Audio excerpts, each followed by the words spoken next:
Bismillahirrahmanirrahim. Elhamdülillahi Rabbil alemin. Ve salatu ve selam seyyidina nebine Muhammed ve ala ve sahbihi ecma'in. Amma ba'd. Assalamu alaikum ve rahmatullahi ve barakatuh. Hayırlı kun. Ardaқты ағайын. Assalamu alaikum деп сәлем берген баршаларыңызға ва алейкум ассалам ва рахматуллахи ва баракатух. Амансыздар ма, саусыздар ма? Құдайым береке берсін, амандықта, саулықта, жақсылықта, берекеде, ырыста болуларыңызды Алла нәсіп етсін. Жүрек тыныштығын берсін, жүрек тыныштығы, өмірдің тыныштығына жақсылыққа ұлассын. Алла Тағала баршаларыңызды қолдап қорғасын. Таң намазда қателесіп, шатасып оқу ненің белгісі дейді. Енді қалай мәселе шатастыңыз және не деп шатастыңыз, мәселе осыда. Егер шатасу ұдайы болатын болса, тоқтамай, онда проблема бар деген сөз, Помогите научиться читать намаз. Я не умею, можно книжку на русском купить. Да, конечно, подойдете в мечеть, самую ближайшую, попросите. Там религиозные служащие, имамы вам помогут, вот там нет никаких проблем. Если есть вопросы, можете им же задать. Аға ажырасқанмын, түсімде марқұм енемді көрді, мені құшақтап сүйді, көңіліңнің босап жүргені.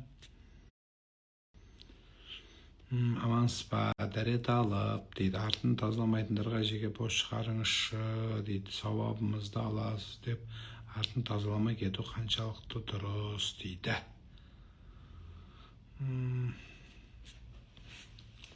Енді біреудің артын тазалап сауап алмайтын шығар енді. Ақмақтық қой, енді ол кішкене надандық. Бірақ біздің қателігімізде осыда ғой, адам намаз оқыса періште деп есептейміз да.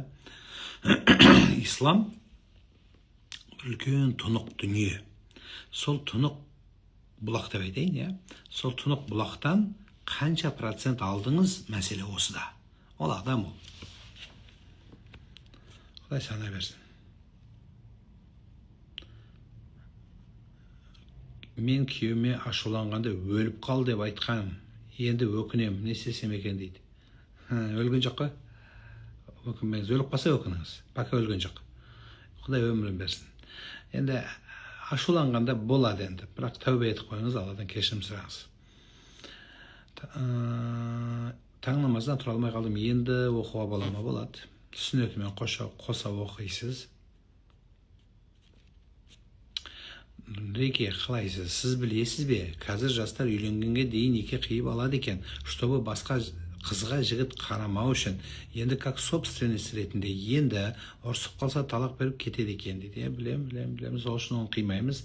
Ол дұрыс емес. Сәлеметсіз бе? Таң намазына 5 минут қалғанға оқуға бола ма? Күн шығуға 5 минут қалғанда жоқ, үлгеремейсіз. Енді күн шығуды уақытысында үлгеретін болсаңыз, тәкбірді алып, және сіз оқып біткен кезде фарзын. Күн шықса нормально. Егер сіз оқып атқан кезде күн шығатын болса, онда намаз бұзылады.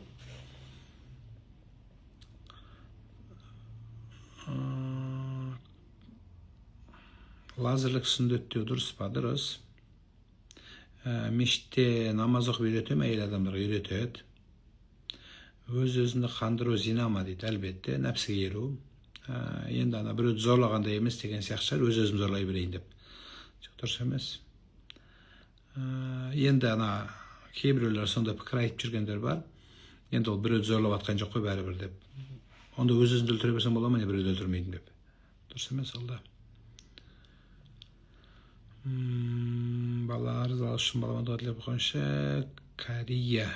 Корея деп жазылады. Енді комада жатыр, сәбит ұлы бейбарсын. Алла шипа берсін. Жарықтық, Алла жеңілдік берсін.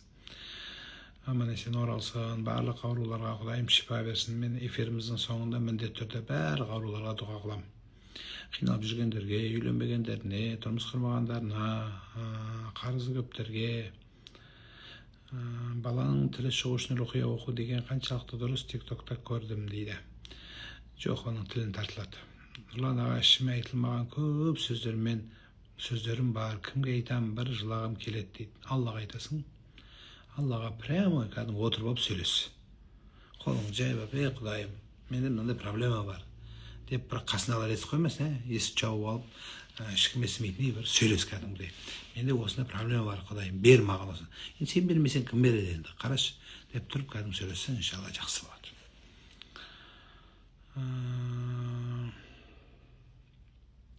Зиратты мұсыр басып кетіпті, тазалауға бола ма? Ауылға атанан басына апарып едім, әлбетте болады. Лазерлік сүндеті дұрыс па? Дұрыс. Ұстаз 40 ясин оқу туралы посттар көбейіп кетіп, пікіріңіз қандай? Осы дұрыс емес.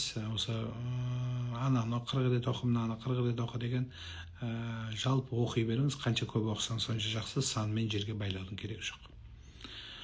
Баланың тәрбиесі жөнінде келіспей қала береміз. Жолдасымызбен сол үшін екіге кетіп жатырық. Қандай кеңес бересіз дейді. Екеуіңді тәрбие бермегенсіңдер ме? Екеуің бала тәрбиесіне екі жаққа кетсеңдер, значит, екеуіңді тәрбие бермегенсің. Екеуіңде де тәрбие жоқ. Қайта сол екі тәрбиесіз тәрбиені жинап, баланы тәрбиелеу керек. Менің қоқайып еркек тұрып алып, әйел бетпақ болып, ол тұрып алып, екеуің екі жаққа төбелесіп, сауса баланы жынды қыласыңдар ғой. Бұрын екеу едіңдер, енді үшеу боласыңдар ма, неге керегі бар? Үйді қалай тазалайды? Үйдің 4 бұрышынан 4 рет азан айтасыз да, ортасына зілзала яки білген сүрені оқисыз.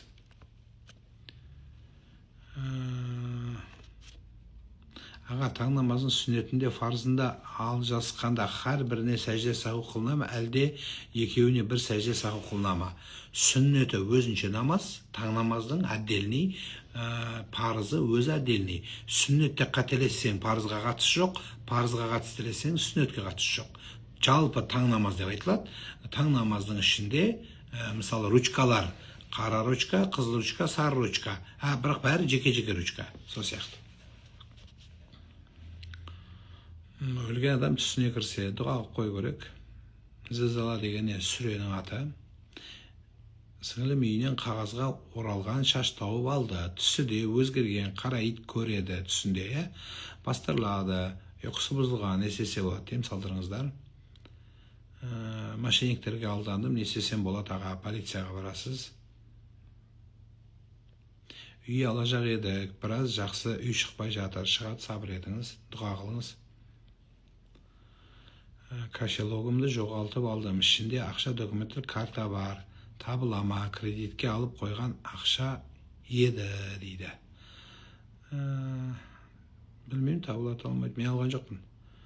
Білмеймін, Алладан сұраңыз, бір салих адам қолына түссе әкеп берер.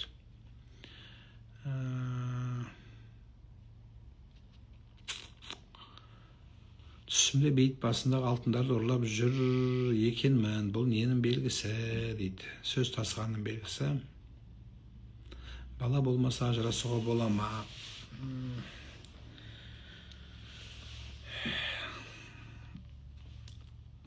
Енді ажыраспайды десеген бұйрық жоқ, ажырассын дегенде түсінік жоқ. Ер адам, әйел адам өздері шешеді ортасында.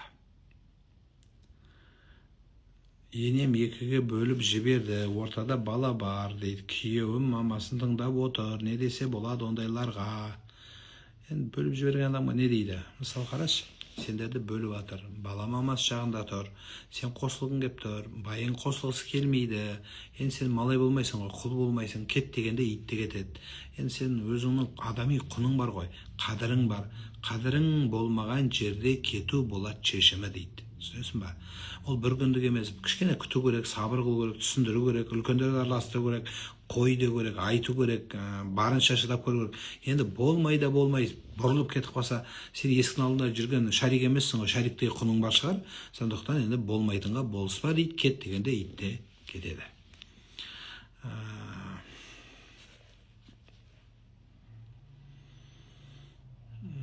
Дұрыс шешім қабылдау үшін қандай сүре оқу керек? Истихара деген намаз оқу керек. Үнемі жақындармен түсінбеушілік болады, ренжіп қалады. Қате кеткен, ренжіп қалады. Әйтеуір болмашы нәрсеге не істеймін? Үзейін бе қарым қатынаста? Бауырларым анам ғой, қиын өте кейде көре алмайтын сияқты, дейді. Жоқ, біз адаммен адам араласуды, мейлі ата-ана болар, мейлі бауыр болар, шектен шығып кетеміз. Құдай тағала барлық нәрсеге шек қойған. Одан кейін бізде басында фундамент дұрыс қаланбайды. біз еңбегімізді көрсетіп, рахмет деген сөзді алып, көрсетіп, оны әрдайым айтып, түсіндіріп жүрді. Ол керек емес. Жақсылықта бізде реніш туғандардың ортасында не үшін болады? Өйткені біз жауап етеміз, жауап үміт етеміз. Жақсыламай жақсы жауап берсін, сәлемдессем сәлемдессін, амандассам дұрыстам аманымды алсын деп. Сондықтан сондай жақсылыққа жақсылық үміт еткен адамда реніш өте көп болады.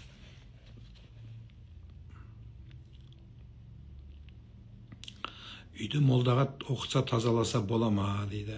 Енді молда хабары болса көріңіз. Басым қатып жүр, екі ортадамын, анашымды жақсы көремін, бірақ келіншегімнің құрсағында болашақ перзентім бар, бірақ анам мені келіншегім менің қызғанады, бөлек шығарып жіберген үйленуге. Дұрыс, бөлек тұра бер, анаңа жақсылық жаса, келінді жіберме. Баласы болған үшін емес, бала ол екінші мәселе. Бірінші әйелдің тағдырымен ойнама. Бауыржан Момышұлы деген атаң өткен. Сол Бауыржан Момышұлы бүкіл әйел затын киелі халық деп атаған. Киелі халық деп. Интернетте, Гуглда киелі халық деп терсең, мен жазған мақала шығады. Сондықтан айналдым сол. Ешқашан әйелді жылатпа. Бала ол баланың өзінің тағдыры бала жатар. Бірақ әйелді жылатқаның артынан бала жылайды, көрдің ба, қанша дүние байланады. Сондықтан мамаңа түсіндіріп айт, бірақ ренжітпе мамаңды, бірақ жақсы әйеліңе қарым-қатынас қажет.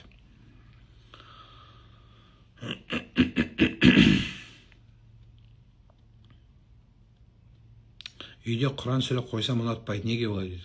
Қоймай, не үшін қоясың? Ерегісіп тұрып қойын деп отырсың ба? Енді бір адам ұнатпайды, ұнатса енді неге ұнатпайсың, сенің ішінде жын бар деп бастамау керек, керек емес. Біреуге ұнайды, біреуге ұнамайды, сондай дүние. Ал барлығын ұнау шарт емес. Алла тағала жүрегіне бермесе, қабылдамаса, жоқ, сен тыңдауың керексің, сен намаз оқығаннан елдің бәрі жата қалу керек па не? Жоқ, олай емес. Әр нәрсе өзінің несімен, жолымен. Намазыңды оқы, азаныңды жайт, Құраныңды өзің қатты тыңдағың келсе, жақсы көрсең, наушникпен тыңда. Наушниктің түрі бар. Внутренний канальный, сыртқы, проводпен, проводсыз, блютуспен, вайфаймен тола қазір. Соны тығып алда құлағыңа жүре бер. Бір мал садақа берсек деп едік, тірілей берсек бола ма? Бола береді. Тозаққа түссем де анамды жек көрем дейді. Уақыт керек. Уақыт керек. Кейін түсінесің бұл сөздің қате екенін жарым. Уақыт керек. Енді бұл сөзді айтпай-ақ қой, айналайын. Әр нәрсе уақытысымен өсерсің, көрерсің, жассың әлі. Кейін көресің. Әлі уақыт саған ертерек. Саху сәжде деген не? Қалай, қай уақытта оқылады? Саху сәжде деген ол қателескенде, намаз оқығанда оқылатын қателескендегі қатені түзету сәжделері. Ассаламу алейкум рахматуллахи ва баракатух. Түсімде елге абыройым төгіліп дейді. Ұятқа қалып өкініп жүрсем, әкемнен көшек сұрап, бірақ басқалары енем күліп жүр сыртымнан дейді.